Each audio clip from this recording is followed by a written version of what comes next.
बहुत आदर और सम्मान के युवक सभी कांग्रेस के वरिष्ठ नेता, अगर सब लोग इजाजत दें तो अंधेरा हो गया, बिना नाम के शुरू कर दूं।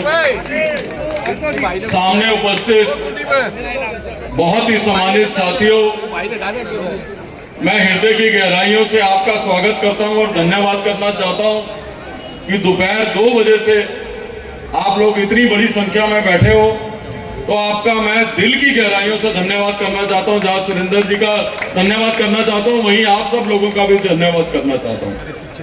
हम लोग देरी से आए, देरी से आने की वजह ये रही, और मैं समझता हूं कहीं ना कहीं हम लोगों की, दिल्ली के लोगों की लड़ाई लड़ने की प्रतिज्ञा को भी जो है उसने मजबूत किया।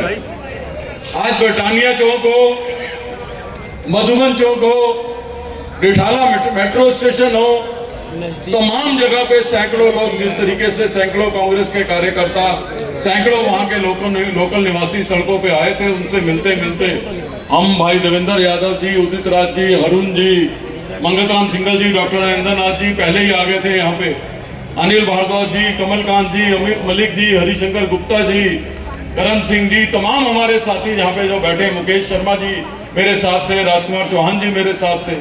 तो उन लोगों से मिलते हुए, उनकी बात सुनते हुए हम यहाँ आए, जिसकी वजह से हमें आने में समय लगा। तो मैं आपका धन्यवाद करना चाहता हूँ, किराड़ी जिला कांग्रेस कमेटी के सारे पदाधिकारियों का, उसके अध्यक्ष हमारे भाई सुरेंद्र जी का, रोहिणी के सभी साथियों का धन्यवाद करना चाहता हूँ। और मैं आपसे एक बात कहने के लिए यहाँ पे आया हूँ। हमको मालूम है कि पिछले कुछ साल जो है सबसे ज्यादा किसी ने खोया है तो वो दिल्ली के लोगों ने खोया है, और दिल्ली में भी सबसे ज्यादा किसी ने खोया है तो दिल्ली के आम आदमी ने, दिल्ली के मध्यम वर्ग के व्यक्ति ने, दिल्ली के गरीब व्यक्ति ने, दिल्ली के गांव के रहने वाले व्यक्ति ने, दिल्ली की जे स्लम में रहने वाले व्यक्ति ने, दिल्ली में पूर्वांचल के लोगों ने, दिल्ली में अकलियत के लोगों ने, सबसे ज्यादा अगर किसी ने खोया है तो इन वर्गों ने उसके अंदर खोया है। और केंद्र में बैठी ये गूंगी और बहरी सरकार, दिल्ली की सरकार, उन लोगों की सुध लेने की दूर की बात है, जब उन लोगों की सुध लेने के लिए हमारे नेता राहुल गांधी सीधा उनसे संवाद व्यक्त करते हैं, तो उनकी पीड़ा दूर करने की बजाय इनको राहुल गांधी से परेशानी हो जाती है कि वो सीधा का सीधा जो है वो गरीब आदमी के साथ, आम आदमी के साथ संवाद क्यों कर रहा है।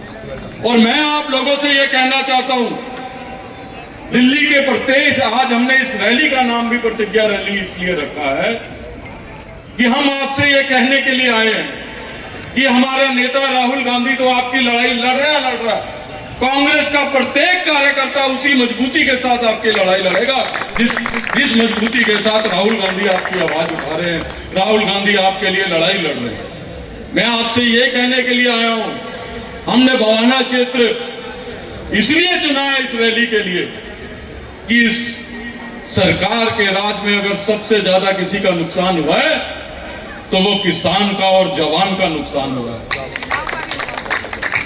जब राहुल गांधी अग्निवीर की बात उठाते हैं तो राहुल गांधी को मालूम है कि किसी बड़े घर का लड़का फौज में भर्ती होने नहीं जाता है। फौज में भर्ती होने कौन जाता है? किसान का बेटा जाता है, गरीब का बेटा जाता है, गांव में रहने वाले का बेटा जाता है। और राहुल गांधी ने जब अग्निवीर की बात उठाई तो इस सरकार ने कहा कुछ नहीं, ये भ्रमित कर रहे हैं, खर्चा हो जाएगा, ये हो जाएगा, अडानी को कुछ पैसा दे दे उसकी परवाह नहीं है, लोगों के पास पैसा जाएगा तो सरकार का खर्चा हो जाएगा। जो राहुल गांधी ने उस समय चिंता व्यक्त की थी, 2 दिन पहले एक किसान का बेटा LOC के ऊपर अपनी जान खो बैठा, देश के लिए गया था, अग्निवीर में भर्ती हुआ था, वो अपनी जान खो बैठा। वापिस में जब उसकी अंत्येष्टि के लिए उसकी डेड बॉडी उसके परिवार के लोगों को मिली तो मिलिट्री की गाड़ी में नहीं आई, एक एम्बुलेंस में आई। उसकी अंत्येष्टि के लिए जो एक सैनिक को सम्मान मिलना चाहिए वो सम्मान नहीं मिला। कोई एक मिलिट्री का ट्रक भी उसकी डेड बॉडी को छोड़ने उसके घर पे नहीं आया। यही चिंता राहुल गांधी की और कांग्रेस पार्टी की थी कि जो सिपाही हमारे देश के लिए अपनी जान देता है, आप उस सिपाही के साथ फोटो खिंचाने के लिए तो बर्फ की पहाड़ियों में चले जाते हो, लेकिन जब वो अपनी जान देता है उसको प्रॉपर सम्मान और उसके परिवार को सुरक्षा मिलनी चाहिए। यही कांग्रेस पार्टी और राहुल गांधी की लड़ाई है। इस लड़ाई को लेकर हम आगे बढ़ रहे हैं। यही चिंता राहुल गांधी ने अग्निवीर के ऊपर लड़ाई थी। मैं पूरे देश के किसान की बात करके लंबी बात नहीं करना चाहता, आप बहुत देर से आए हूं। ये कहां का कानून है? हमेशा दिल्ली में एक मापदंड रहा है कि गांव के किसान के घर पे हाउस टैक्स नहीं लगेगा। मीडिया के तो आज हाउस टैक्स के नोटिस गांव के लोगों को दे दिए, जो किसी भी तरीके से जो है ना उचित है ना लॉफुल है। आज गांव के लोगों को हाउस टैक्स के नोटिस मिल रहे हैं। राजकुमार चौहान जी कह रहे हैं रीसेटलमेंट को नोटिस मिल रहे हैं।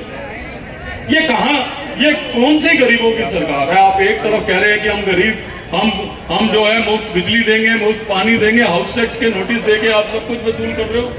और मुझे मालूम है, मुझसे सुरिंदर जी जिक्र कर रहे थे, भाई देवेंद्र यादव जिक्र कर रहे थे कि इस बवाना में हमने ऑलरेडी इस बात को उठा दिया था। हमें पता लगा बवाना के आसपास जो फैक्ट्रियां हैं, पार्किंग बवाना में बनाएंगे कि नहीं बनाएंगे, लेकिन पार्किंग टैक्स वसूलने का काम जो है जरूर ये सरकार करेगी। हमें देवेंद्र जी ने बताया था, हमको सुरिंदर जी ने बताया था, और हमने सुरिंदर जी को कहा था कि हमारी रैली होने दो, और हमने मैसेज भिजवा दिया था कि कांग्रेस की बवाना में रैली के बाद हम इस सरकार की ईंट से ईंट बढ़ा देंगे, लेकिन जो है बवाना के लोगों से जो है अनलॉफुल जो है वो पार्किंग टैक्स नहीं लेने देंगे। हमारी रैली से पहले ही आपके सामने, तो आप लोग